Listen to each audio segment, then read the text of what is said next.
Olá, meus amigos. Graça e paz a todos vocês.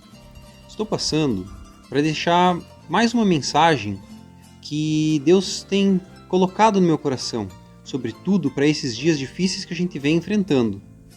E essa é a mensagem da oração. Eu quero ler o texto que está no Evangelho de João, capítulo 14, versículo 13, em que o próprio Senhor Jesus nos diz o seguinte: Eu farei o que vocês pedirem em meu nome, para que o Pai seja glorificado no Filho. É importante que a gente leia esse texto junto com o texto da carta de Tiago, capítulo 4, versículo 3, que diz: Quando pedem, não recebem, pois pedem por motivos errados, para gastar em seus próprios prazeres. Nós podemos extrair desse texto duas importantes lições.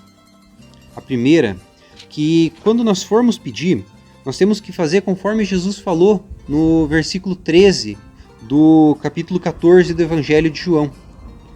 Farei o que pedirem em meu nome. É em nome de Jesus que nós devemos pedir.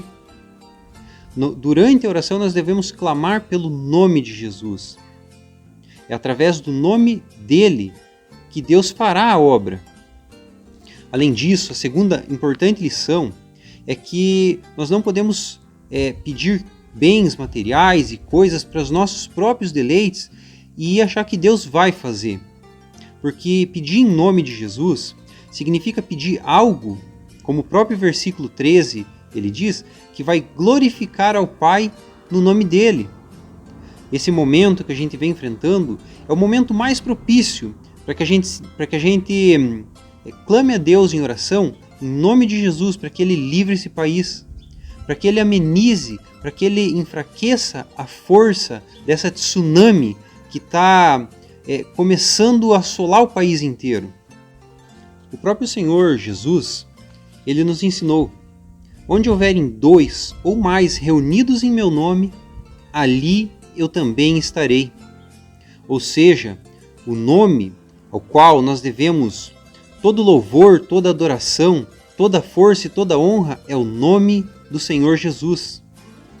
Ainda, eu, com base nessas informações, gostaria de lançar um desafio para você. Para que você aí mesmo, na sua casa, com todas as precauções, seguindo todas as orientações passadas pelo pessoal da área da saúde, para que você, junto com as pessoas que estão morando com você, que estão nesse momento de isolamento com você, para que vocês possam estar em oração em nome de Jesus. A própria ciência ela nos ensina que para cada tipo de enfermidade existe um tipo de remédio. E no mundo espiritual, a oração é um remédio poderosíssimo. Um remédio que nós devemos nos valer. O próprio Senhor Jesus ele já nos ensinou: entra no teu quarto, ora em secreto, e o teu Pai que vem em secreto te recompensará. Jesus ele queria nos dizer que é para a gente buscar a Deus, não fazer isso com a intenção de ser visto pelos homens. E nesse momento, é isso que Jesus espera de nós, que nós, nas nossas casas, nós dobremos os nossos joelhos e oremos fervorosamente, oremos intensamente ao Senhor.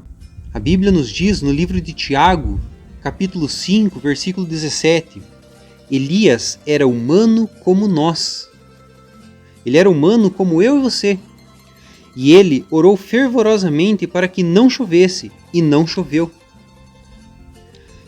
Não choveu durante 3 anos e meio. Orou outra vez, e os céus enviaram chuva, e a terra produziu o seu fruto. É este o poder da oração.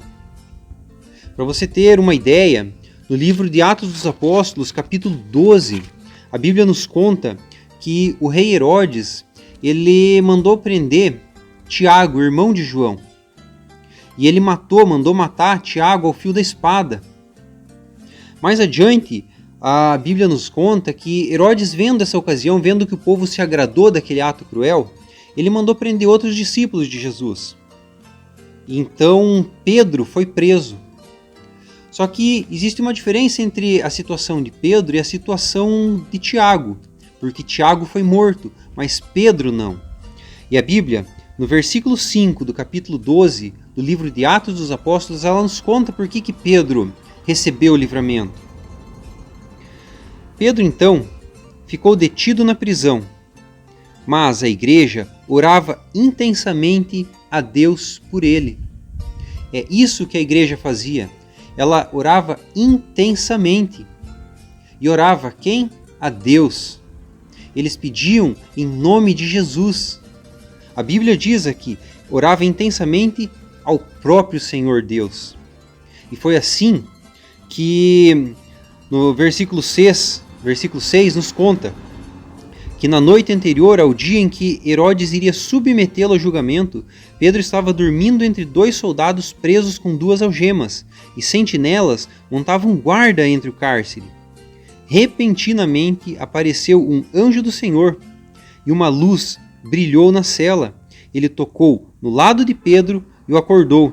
Depressa, levante-se, disse ele. Então as algemas caíram dos punhos de Pedro. Foi a intensa oração da igreja que livrou Pedro. Foi a intensa oração a Deus, da forma como o próprio Senhor Jesus nos ensinou. Aquilo que pedir ao Pai em seu nome, assim Ele fará, para que o Senhor Jesus, para que o Senhor Deus fosse glorificado no nome do Filho.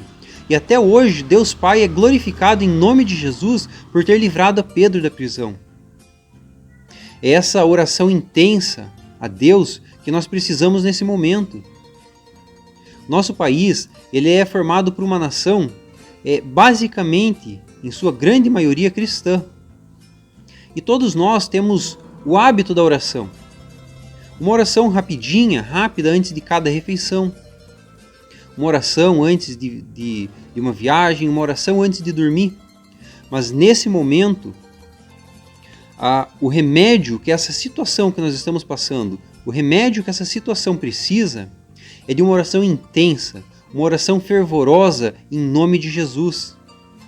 Eu clamo a Deus para que Ele abençoe você e a sua família, para que Ele os livre desse mal, para que Ele derrame sobre você uma unção, para que você consiga orar ao Senhor, orar por você, pela sua família e interceder pela nossa nação. A Bíblia nos diz que dos teus interiores fluirão rios de água viva. Por isso eu estou insistindo nesse desafio. Abra sua boca, comece a profetizar, comece a orar, comece a clamar a Deus em nome de Jesus. E nós veremos aquilo que o Senhor vai fazer. Eu tenho aprendido com esses anos de caminhada que Deus ele não responde necessidades, Ele responde a fé. E é essa fé que eu quero te encorajar a ter nesse momento. Uma fé suficiente para que você guarde alguns minutos do seu dia, tire alguns minutos do seu dia para se colocar em oração. Se tiver pessoas aí com você na sua casa, juntos orem e clamem. E que Deus abençoe você, a sua casa e todo o nosso país, em nome do Senhor Jesus.